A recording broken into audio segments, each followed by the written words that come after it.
protesta në Turqi. Gjithë na do më voni përsedën të dy ditë ajo që ndonë në Turqi. Kush e bën?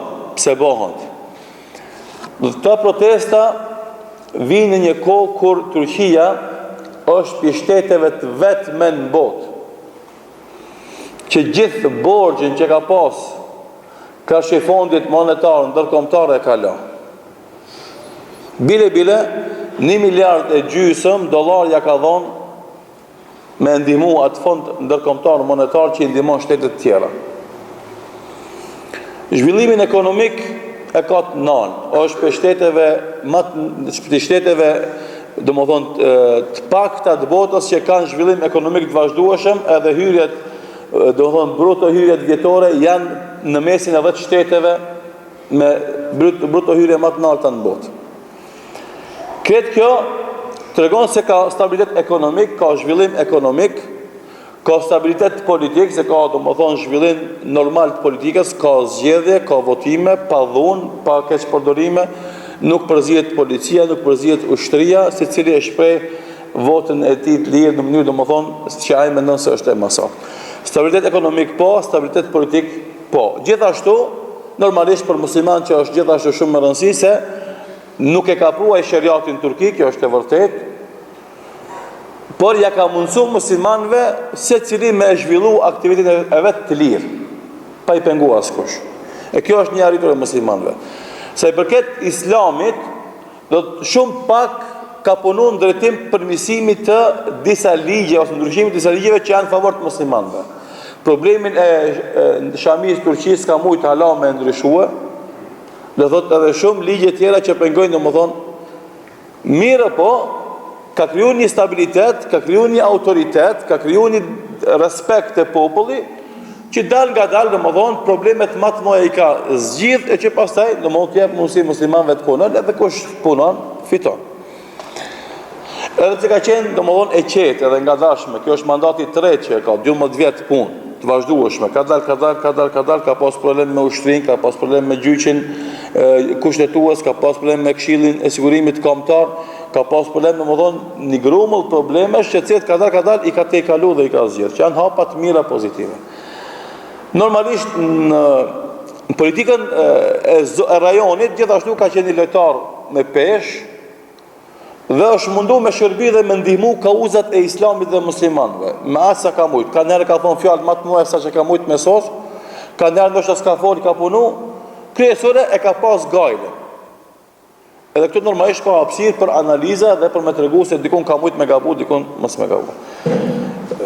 është mundu me bo një balans mes interesave gjeostrategjike të perëndimit dhe interesave gjeostrategjike të Turkisë dhe interesit të popujve musliman në zonë. Nuk është lehtë, është vështirë, nuk është shteti më i fortë dhe më i madh, e me hingë si lojat moje, nuk është lehtë me i menaxhu ato. Dhe tash, me këto suksese pozitive për Turqinë fillimisht dhe popullin e Turqisë, edhe ku shkon për neve në Turqi e shef se domthonjë gjendja atje është ndryshuar shumë, edhe pastërti, edhe rregull, edhe zhvillim, edhe populli ka parë, nuk ka problem ekonomik, bile ato tash, nëse përpara vishin gjermanët e nën turiste të Evropës, tash po vinë turqëli turistët e nëse kanë parë, se veç penzia 500 euro, mos folim për rrogat. E tash këtë gjendje të mirë ekonomike dhe politike, e favorshme pastaj për muslimanët, jo që ka pru shtetë islam, edhe as që ka fole për një gjotë tjilë, sepse rrethonat nuk ja kanë leju ati, vjen do të një përbërje, një përzire interesante. Më një anë nacionalistët turq, CHP-ja, më një anë Alevit, më një anë do të mbeturinat e PKK-s, kurdët, edhe do të islamofobt apo laikat apo munafikat në gjuhën e fesë që mund t'i qush. Këtë janë bo bashkë që s'lidhet me zvete, sepse nacionalistët edhe PKK-ja kanë luftu kundër njëri tjetrit.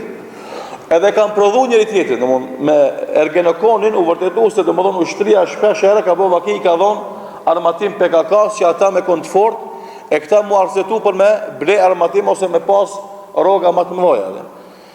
Këtë këta si zbohen bashkë me zvetin shumë pun, tash janë bo bashkë. Edhe ata e ka njës protestën për një bafqe, për një park të vogël në Taksim, edhe u shndrua ai protest në kërkesë për të arzuar kryeministrin, për të arzuar pushtetin.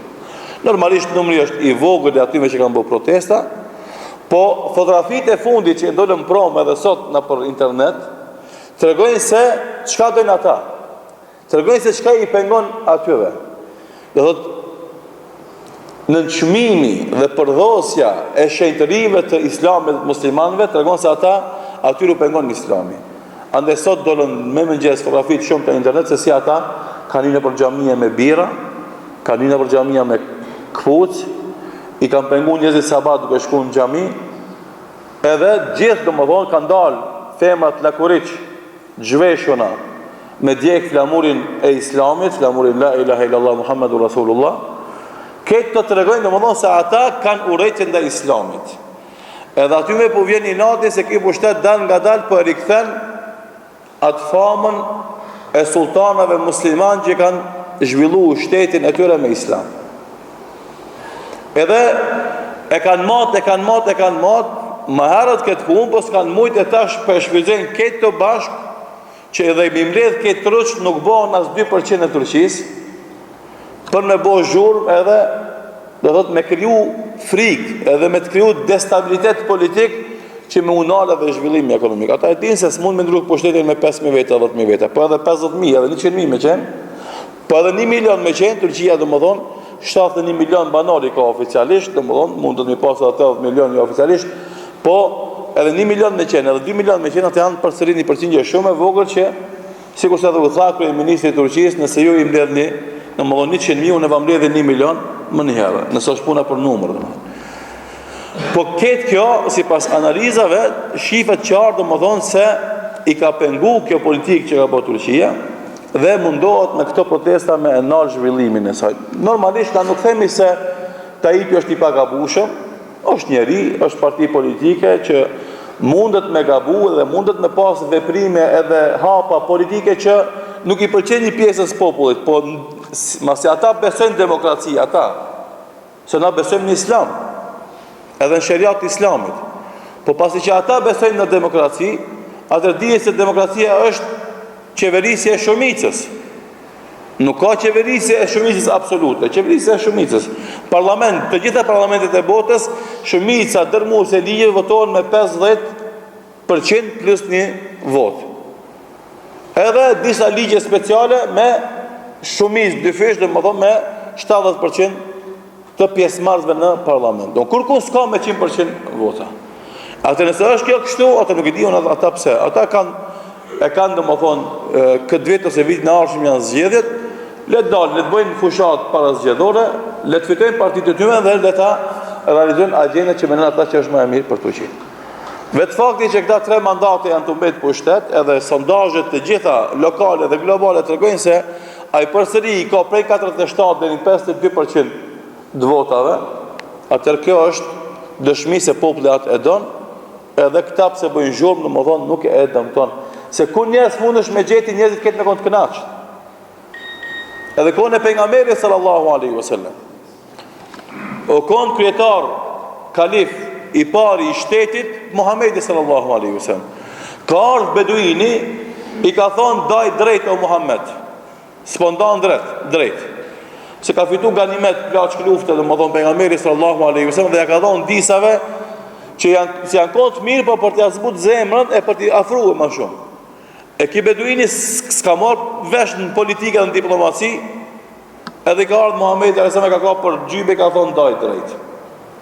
E i ka thonë pejgamberi sallallahu alaihi wasallam kush dan drejt më shumë se unë. Ama kjo është politikë shteti që t'i afrojmë njerëzit, domethënë të bëhen më të mirë me Islamin ose të bëhen mos bëhen dëmshëm për Islamin. Edhe Muhamedi sallallahu alaihi wasallam kryetari i shtetit, pejgamberi i Allahut që ka qeveris me udhëzimet e Allahut dhul xhelal, ka ardhur dikush ka thonë ti nuk je i drejtë. E jo më na kujt që është 1400 vjet pas pejgamberit sallallahu alaihi wasallam. Normal që mundet me pas hapësirë për gabime, mundet me pas hapësirë për reagime, për vërejtje kritika, por kjo që ndodh nuk ka të bën me atë. Kjo tentojnë domethënë thjesht të pengojnë vazhdimin e zhvillimit ekonomik, të krijojnë krizë politike, destabilitet politik, me mujt me bu ma shumë edhe ma shumë këshim me bo, po ata s'kanë mundësi ma shumë se kjo me bo, Edhe kjo është qëllimi i tyre, po nuk është qëllimi i pastër, andaj do thotë edhe nuk ka mundësi ajo e pasakta e pa drejta do thotë marrit sukses ka shinit mirës apo drejtës të cilën e bën ajo qeveri dhe ajo. Po që të lutem Allahu më gjatë që musliman kudo që janë, t'jo zënë ka hajri dhe mira dhe t'i runë nga sheri i secili që ka sherr në mesin e vet.